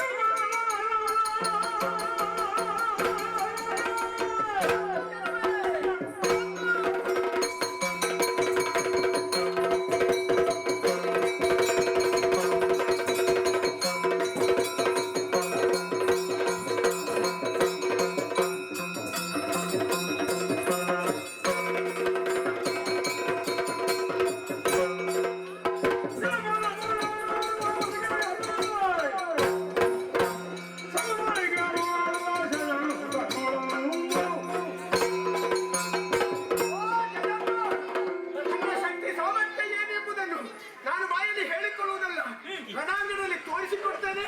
ಅಪ್ಪಣೆ ಕೊಡು. ಲಕ್ಷ್ಮಣ ಎಲ್ಲರ ಹಾಗೆ ಅಂತ ಭಾವಿಸಿದ್ಯಾ?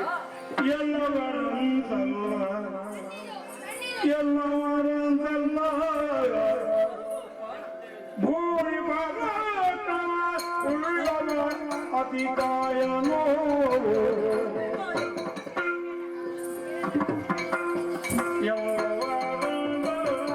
ಭೂರಿ ಪರಾಕ್ರಮ ಉಳ್ಳವ ಅತಿ ಕಾಯನೋ ಪರಾಕ್ರಮ ಉಳ್ಳವ ಅತಿ ಕಾಯನೋ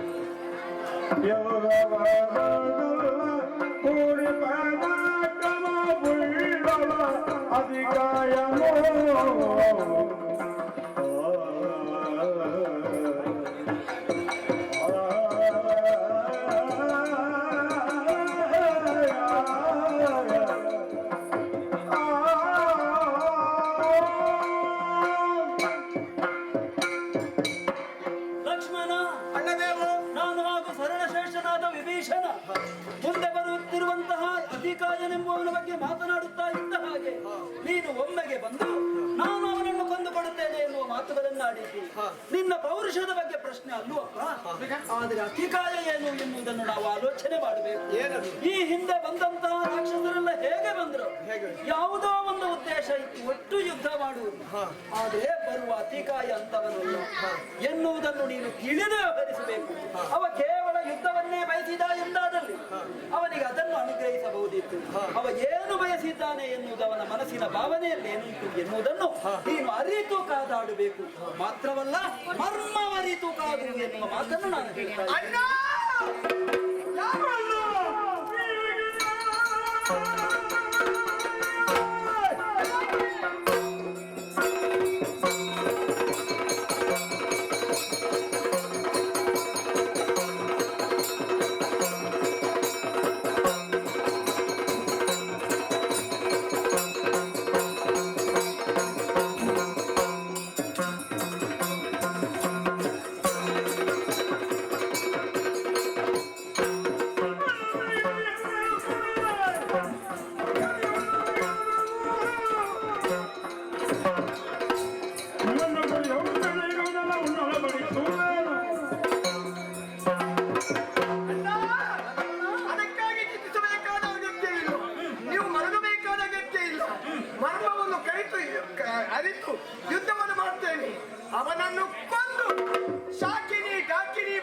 ಬರುವಂತಹ ಭೂತಗಣಗಳಿಗೆ ಔಷಧಿ ಆಹಾರವನ್ನು ಕೊಡಿಸ್ತೇನೆ, ಕಳಿಸಿಕೊ. ವೀರೋತ್ಸಾಹದ ನುಡಿಯನ್ನು ಕೇಳಿ ಸಂತೋಷಗೊಂಡೆ. ಹೋಗಿ ಮಾತಮ್ಮ, ಹೋಗಿ ಬಾ.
ನನ್ನ ದಾರುಣಿಯಲ್ಲಿ ನನ್ನ ವಿಕ್ರಮನಾಗಿ ಮೆರೆಯಲ್ಲ ಇಟ್ಟಂತ ಅಸ್ತ್ರಗಳೆಲ್ಲವನ್ನು ಖಂಡಿಸಿ ವೀರಾಜ ವೀರನಾಗಿ ನಿಲ್ಲಿಸಿರುವೆಲ್ಲ ನಿನ್ನಲ್ಲಿ ಕೇಳುತ್ತಿದ್ದೇನೆ. ನೀನು ಯಾರು? ರಘುಕುಲ ವಂಶೋದ್ಧಾರಕನಾದ ಶ್ರೀರಾಮನೇ? ಇಲ್ಲ, ಅವನ ಸಹೋದರನಾದ ಲಕ್ಷ್ಮಣನೇ. ನೀನು ಯಾರು? ವೀರಾಜ ವೀರನಾಗಿ ಮೆರೆಯಲ್ಲ, ನಿನ್ನ ಪರಿಚಯವೇನು?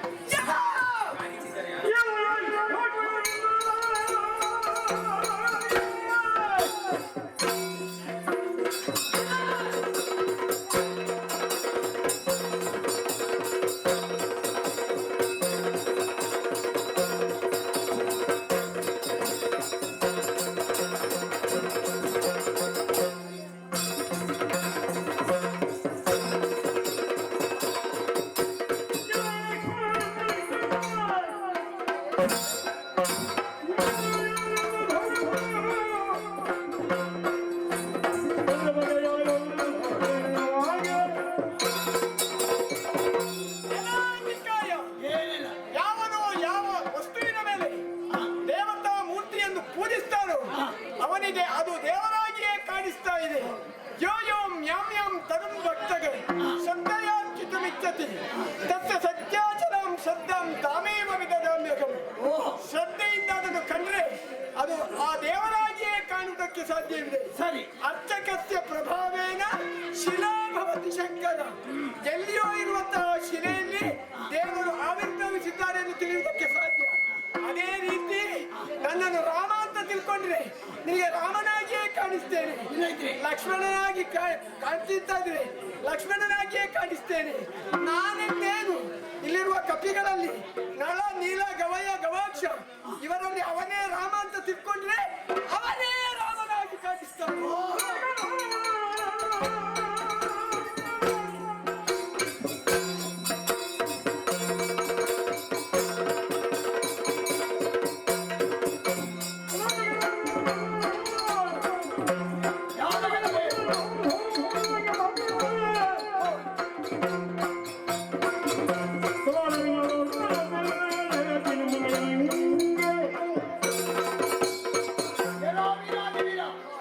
ನನ್ನ ದಾರುಣಿಯಲ್ಲಿ ಕಾಡಾಕಾಡಿಯಾಗಿ ಹೋರಾಡಿ ನಾನು ಬಿಟ್ಟ ಮಂತ್ರಾಸ್ಥಳೆಲ್ಲವನ್ನು ಮತ್ತೆ ಪಕ್ಕದಲ್ಲೇ ಖಂಡಿಸಿ ವೀರಾದಿ ವೀರನಿನ ಆದ್ದರಿಂದ ನಾನು ಸಂಶಯಗೊಂಡು ಕೇಳಿದೆ.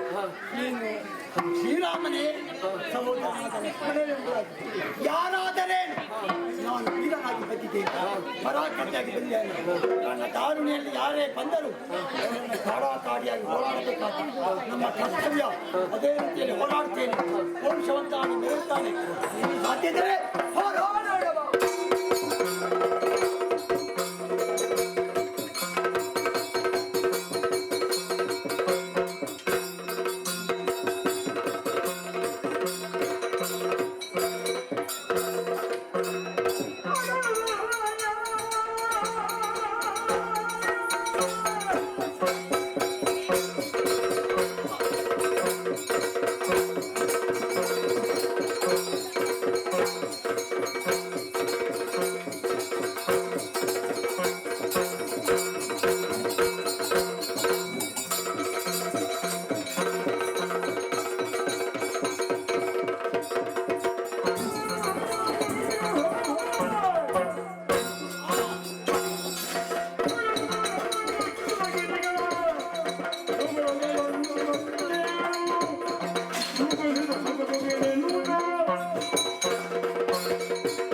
ಎಂದು ನಮ್ಮ ಹತ್ರಗಳು ಹರಿದುದು, ನಮ್ಮ ಸ್ತ್ರೀಗಳು ಹರಿದುದು ಎಂದು ನಮ್ಮ ಹತ್ರಗಳು ಹರಿಯುವುದಾಯ.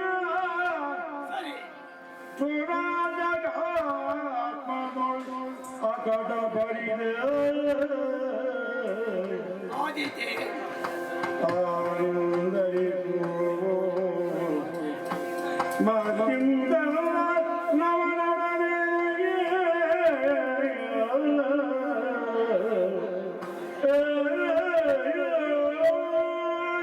ಪ್ರಯೋಗಿಸಿದ ಮಂತ್ರಾಕ್ಷರವನ್ನು ಕ್ಷಣ ಮಾತ್ರದಲ್ಲಿ ಖಂಡಿಸಿ ಬಾಣದಿಂದ ನಾನು ಕಂಡಿಟ್ಟಿದ್ದೇನೆ. ನಾನು ಬಿಟ್ಟಂತಹ ಪ್ರಬಲಾಸ್ತ್ರವೆಲ್ಲವನ್ನು ತುಂಡರಿಸಿ ವೀರಾದಿವೀರನಾಗಿ ಮೆರೆದ ಇವ ಯಾರು ಏನು ಅದನ್ನೇ ಆಲೋಚಿಸಿಕೊಂಡು ನಿಮ್ಮೊಡನೆ ನಾನು ಹೋರಾಡಬೇಕೇ, ಹೋರಾಡಿದರೆ ಜಯ ಗಳಿಸಿಯೇನೆ, ಇದನ್ನು ಚಿಂತಿಸಿದರೆ ಅಸಾಧ್ಯ ಅಸಾಧ್ಯ. ಏನು ಮಾಡೋಣ, ಹೇಗೆ ಮುಂದುವರಿಸೋಣ, ಇದು ಅಸಾಧ್ಯ ಸದಳವಾಗಿ ನೋಡೋಣ. ಮತ್ತದಲ್ಲಿ ಯೋಚಿಸ್ತೇವೆ ನಂತರ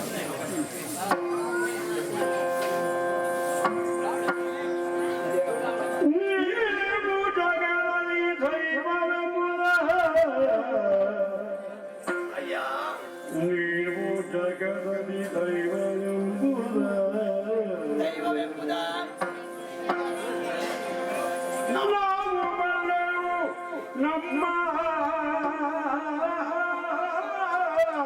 ನಾವು ತಿಳಿದ್ದೇವೆ. ನಾವು ಬಲ್ಲೆವು ನಮ್ಮ ಕುಲದ ಸ್ವಭಾವವನ್ನು ನಾವೇ ಬಿಡಲು ಬಹುದೇ ಸ್ವಭಾವವ ಸ್ವಭಾವವನ್ನು ನಾವು ಬಿಡಲು ಬಹುದೇ ಬಿಡಬಹುದೇ? ಪೂರ್ವ ಪದ್ಧತಿಯ ನಡೆದು ಬಂದ ದಾರಿ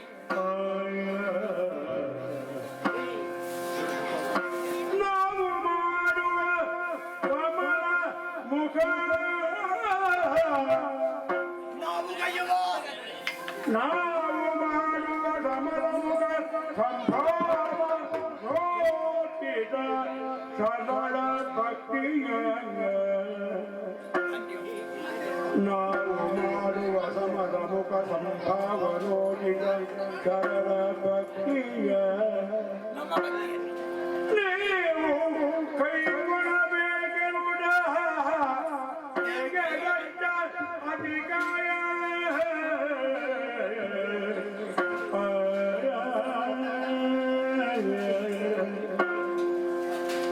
ನೀವು ಜಗದಲ್ಲಿ ದೈವವೆಂಬುದ ಜಗದಲ್ಲಿ ದೈವವೆಂಬುದ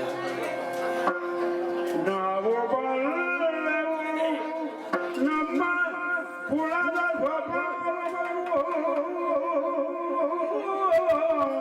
ನಾವು ಬಿಡಬಹುದೇ? ನಾವು ಬಿಡಬಹುದೇ ಪೂರ್ವ ಪದ್ಧತಿಯ ನೀವು ಜಗದಲ್ಲಿ ದೈವವೆಂಬುದ ನಾವು ಬಲ್ಲೆವು.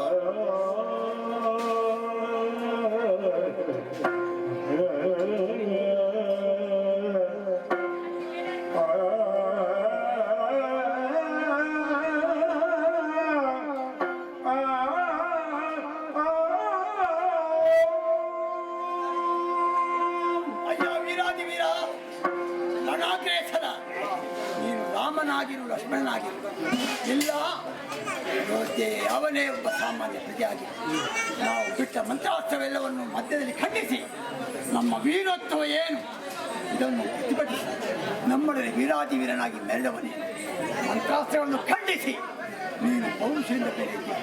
ಆದ್ದರಿಂದ ಹೇಳ್ತಿದ್ದೇನೆ, ರಾಕ್ಷಸರಾದ ನಾವು ನಮ್ಮ ಕರ್ತವ್ಯವನ್ನು ಪೂರೈಸಿದ್ದೇವೆ. ನಮ್ಮ ಧಾರಣೆಯಲ್ಲಿ ಕಾಡಿ ಹೋರಾಡಿದ್ದೇವೆ.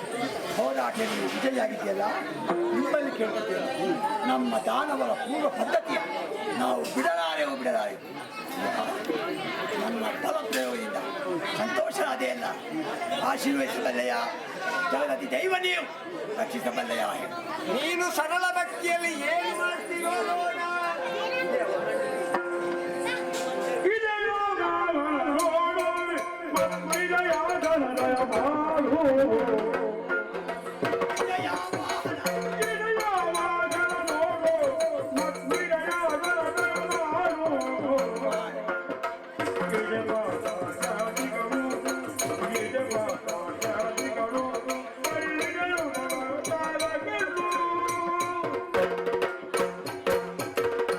ಅಯ್ಯ, ನೀನು ದೇವರು, ಸರ್ವರಕ್ಷಕ, ಸರ್ವ ಶಿಕ್ಷಕ ಎನ್ನುವ ಅರ್ಥ ಮೇಲೆ ನಾನು ಆಲೋಚಿಸಿದೆ.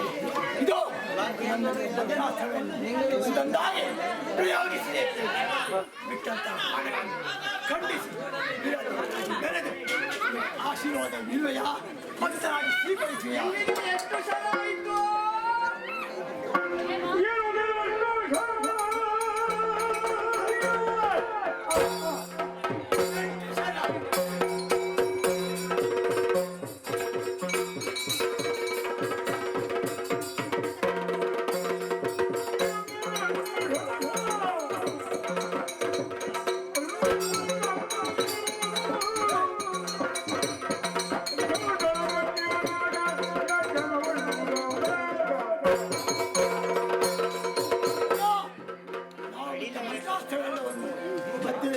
ಛೇದಿಸಿದ್ಯಾ ಛೇದಿಸಿದ್ಯಾ ಇದು ಮತ್ತೆ ಮತ್ತೆ ಬಾಣಗಳನ್ನು ನಿನ್ನ ಮೇಲೆ ಪ್ರಯೋಗಿಸ್ತೇನೆ.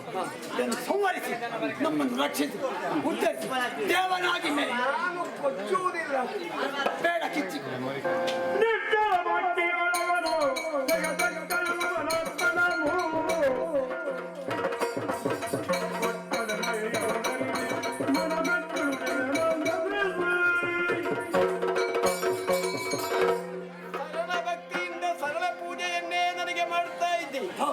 ನೀನು ಬಿಟ್ಟಂತಹ ಪ್ರತಿಯೊಂದು ಶರವನ್ನು ಕೂಡ ಕೊಚ್ಚದೆ ಮೈಯಲ್ಲಿ ಧರಿಸಿದ್ದೇನೆ. ನನಗೆ ಸಂತೋಷವಾಗಿದೆ. ಮಾತ್ರವಲ್ಲ, ಸಂತೋಷಗೊಂಡಂತಹ ನಾನು ನಿನ್ನಲ್ಲಿ ಒಂದು ವಿಚಾರವನ್ನು ಹೇಳಬೇಕಾಗಿದೆ. ನೀನು ಅಸಮ ಭಕ್ತ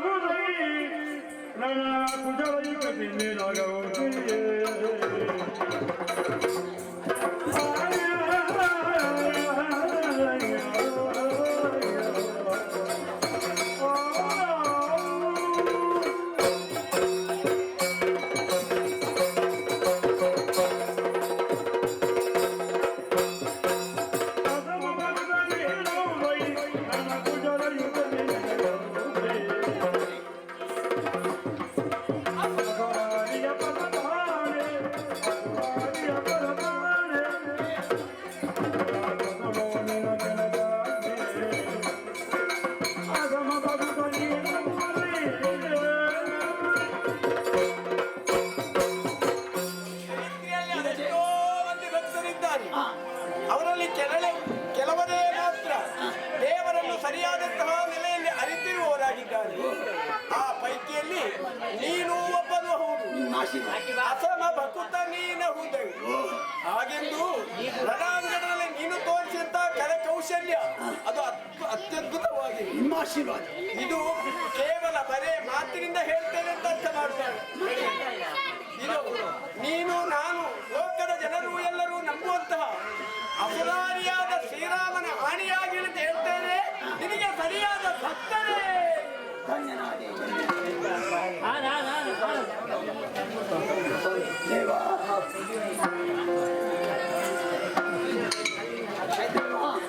ಹಾಗಾದರೆ ನಾನು ಹೋರಾಟ ಮಾಡಿದ್ದೇನೆ, ತಾವು ತೃಪ್ತರಾಗಿದ್ದಾರೆ. ನೀವು ಭಕ್ತರ ನಂಬಿಕೆ ಭಕ್ತರ ಶಕ್ತಿಯನ್ನು ಮೆಚ್ಚಿ ಅವರಿಗೆ ಆಶೀರ್ವಾದ ಪೂರ್ವತೆಯಲ್ಲಿ ಮೋಕ್ಷವನ್ನು ಕಲಿಸಬೇಕಲ್ಲ. ಹಾಗಲ್ಲ, ನೀನು ಪೂಜೆಯನ್ನು ಮಾಡಿದ್ದಿ, ಪ್ರಸಾದ ಬೇಡವೇನೋ.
ಜಯ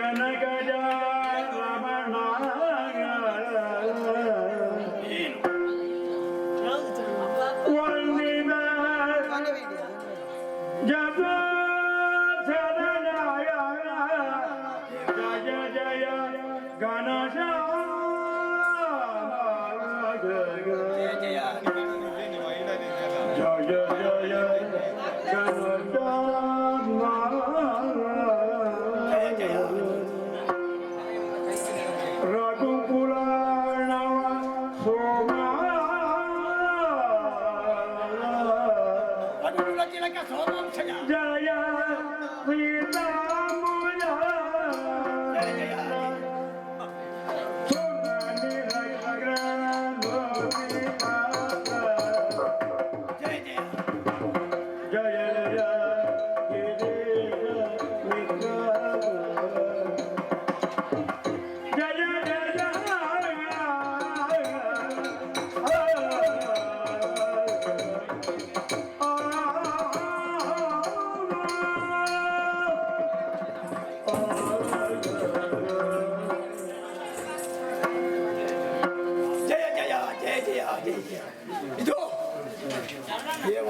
ಅಂತ ನೀನು ಬದ್ಧತೆಯಿಂದ ನನ್ನ ಮೇಲೆ ಹೋರಾಡಿ ನನ್ನ ಶಸ್ತ್ರವೆಲ್ಲವನ್ನು ಖಂಡಿಸಿ ವೀರಾತಿ ವೀರನಾಥನಿಂದ ನಿನ್ನ ಪಾದಾರವಿಂದಕ್ಕೆ ಎರಗಿದ್ದೇನೆ. ಜಯ ಜಯ ಜಯ ಜಯ ರಘುವಂಶಜ. ನಿಮ್ಮ ಆಶೀರ್ವಾದದಿಂದ ನಮ್ಮ ವಂಶ ಬೆಳಗಬೇಕಾದರೆ ಉಳಿಯಬೇಕಾದರೆ ನಿಮ್ಮ ಆಶೀರ್ವಾದ ಅಗತ್ಯ ನನಗಿರೋ. ವಿರಾಜ್ ಏನು ಆಶೀರ್ವಾದ ಸಾರ್ಥಕ ಬದುಕ. ಓಹೋ, ನಿನಗೆ ಮೋಕ್ಷ ಬೇಕಾ?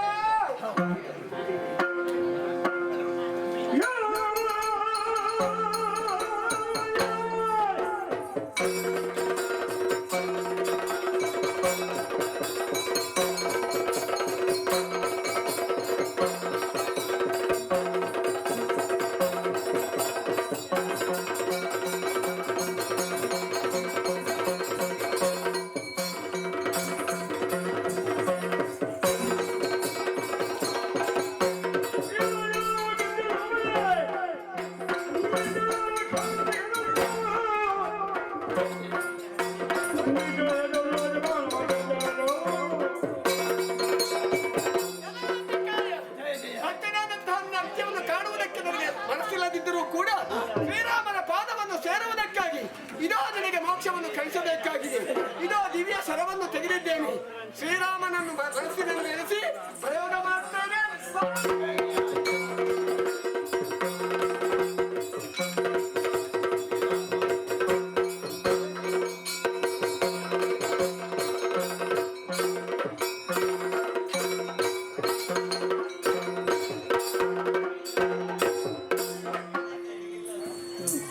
ಪುಣ್ಯತಮ ಕಥಾಮೃತ ಈವರೆಗೂ ಆಡಿದಂತಹ ಭೀಷ್ಮ ವಿಜಯ ಹಾಗೂ ಅತಿಕಾಯ ಕಾಳಗ ಯಕ್ಷಗಾನ ಕಲೆಯು ದೈವ ಕಲೆ ಎಂಬುದಾಗಿಯೂ ಮಾತ್ರವಲ್ಲದೆ ಇಲ್ಲಿನ ಸ್ಥಳದ ಯಜಮಾನರ